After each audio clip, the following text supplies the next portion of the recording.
മമ്മൂക്കാട് പടമാണെങ്കിൽ പോലും ഇരിക്കാൻ പറ്റില്ല, ലാലേട്ടൻ്റെ പടത്തിനാണ് ഇവിടെ വന്നിരിക്കുന്നത്.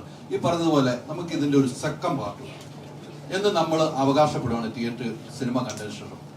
അത് പ്രൊഡ്യൂസർ തന്നെയാണ് വിചാരിക്കുന്നത്, പിന്നീടാണ് വരുന്നത്. അങ്ങനെ ഒരു അവകാശം ഉന്നയിച്ചാൽ ഷിബു എന്ന രാഷ്ട്രീയ പ്രവർത്തകൻ ഈ സിനിമാ പ്രവർത്തനം എന്ത് പറയും? എൻ്റെ രാഷ്ട്രീയ അനുഭവത്തിൽ നിന്ന് ഞാനൊരു കാര്യം പറയാം. കള്ളം പറയില്ലെന്നേ ഉള്ളൂ, എല്ലാ സത്യവും വിളിച്ചു പറയണമെന്ന് എങ്ങും പറഞ്ഞിട്ടില്ല. അതുകൊണ്ട് വ്യക്തമാക്കാൻ കഴിയുന്നില്ല. അതൊക്കെ അല്ലേ ഒരു സർപ്രൈസ് എന്ന് പറയുന്നത്. അതിപ്പോ നേരത്തെ മുൻകൂട്ടി പറഞ്ഞാൽ പിന്നെ സർപ്രൈസ് ഉണ്ടോ? സിനിമ കണ്ടതിന് ശേഷം ആ ഒരു തീരുമാനത്തിലേക്ക് എത്താൻ പറ്റും ഒരിക്കലും. അല്ല, അത് തന്നെയാണ് സെക്കൻഡ് പാർട്ട് വേണോ വേണ്ടോ എന്നുള്ളത്. അല്ല, എന്തായാലും വേണമല്ലോ. ഇതിലൂടെ ഒരു കാര്യം കൂടെ ചോദിക്കുകയാണ്. അല്ല, പരസ്യമായിട്ട് താങ്കൾ ചെയ്ത സിനിമകളെല്ലാം നമുക്കറിയാം അവാർഡ് മൂവി പോലെ ചെയ്യുന്നുണ്ട്. അത് ഫെസ്റ്റിവലിനാണെങ്കിലും ഹൗസ്ഫുൾ ആകുന്നു. ആ സിനിമകൾ തന്നെ തിയേറ്ററിലും വലിയ ഹൗസ്ഫുൾ ആകുന്നു. വലിയൊരു മാജിക്കാണ് താങ്കൾ. അത് പ്രേക്ഷകർ താങ്കൾക്ക് എന്നൊരു സ്നേഹമാണ്, ഒരു ബഹുമാനമാണ്, ഒരു ആദരവാണ് എന്ന് ഞാൻ പറയുന്നു. മമ്മൂക്കയിൽ നിന്നും നേരെ ലാലേട്ടനിലേക്ക് അതെന്താണ്? മമ്മൂക്ക കഴിഞ്ഞു പറഞ്ഞ ലാലേട്ടൻ, ഇങ്ങനെ ഒരു യാത്രയുണ്ട്. ഈ മാജിക്കുകൾ എങ്ങനെയാണ് സംഭവിക്കുന്നത്? പ്ലാൻ ചെയ്തിട്ടുണ്ടായിരുന്നു.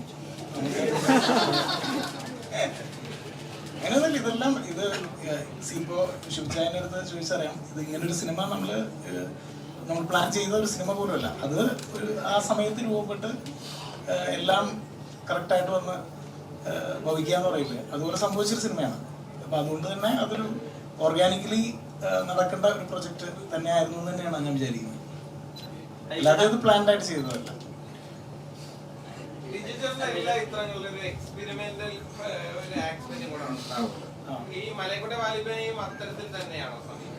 കുറച്ച് ഒളിപ്പിച്ചു വെച്ചിട്ടുണ്ട്.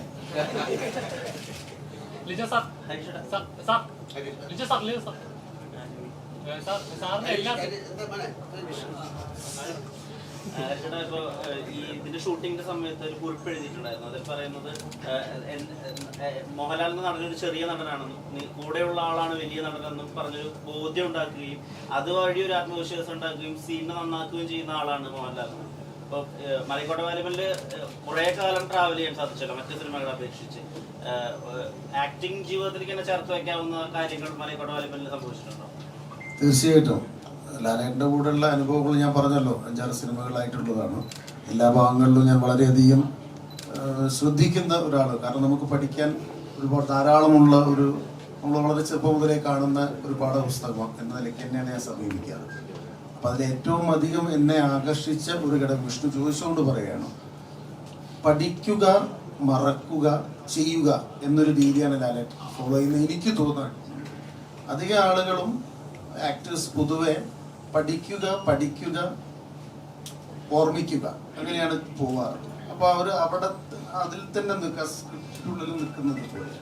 മറിച്ച് പഠിക്കുക, മറക്കുക, ചെയ്യുക എന്ന് പറയുന്ന രീതിയിൽ ലാലേട്ടൻ ചെയ്തുകൊണ്ട് അവിടെ ഒരു ക്രിയേറ്റിവിറ്റി, സൃഷ്ടിപരത വല്ലാതെ അദ്ദേഹം ചെയ്യുമ്പം അനുഭവിക്കാൻ പറ്റുന്നുണ്ട്. അതാണ് എനിക്ക് ഏറ്റവും മനോഹരമായിട്ട് തോന്നിയൊരു കാര്യം. അപ്പം അത്തരം കാര്യങ്ങളൊക്കെ നമ്മളിങ്ങനെ പഠിക്കാൻ ശ്രമിക്കുന്നു. അതിലൂടെ എന്തെങ്കിലുമൊക്കെ മാറ്റങ്ങൾ നമുക്ക് ഉണ്ടാക്കാൻ പറ്റുമെന്നൊക്കെയുള്ളൊരു ശ്രമം.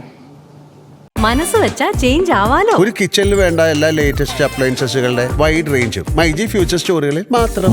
മൈജി ഫ്യൂച്ചർ ചേഞ്ച് ആകും, വേറെ റേഞ്ച് ആകും. നിങ്ങളുടെ ഡിസൈനർ ഹോം എന്ന സ്വപ്നം യാഥാർത്ഥ്യമാക്കുന്നു. സാൻബിൾഡ് ഡിസൈൻഡ് ബൈ കോൺസെപ്റ്റ്സ്.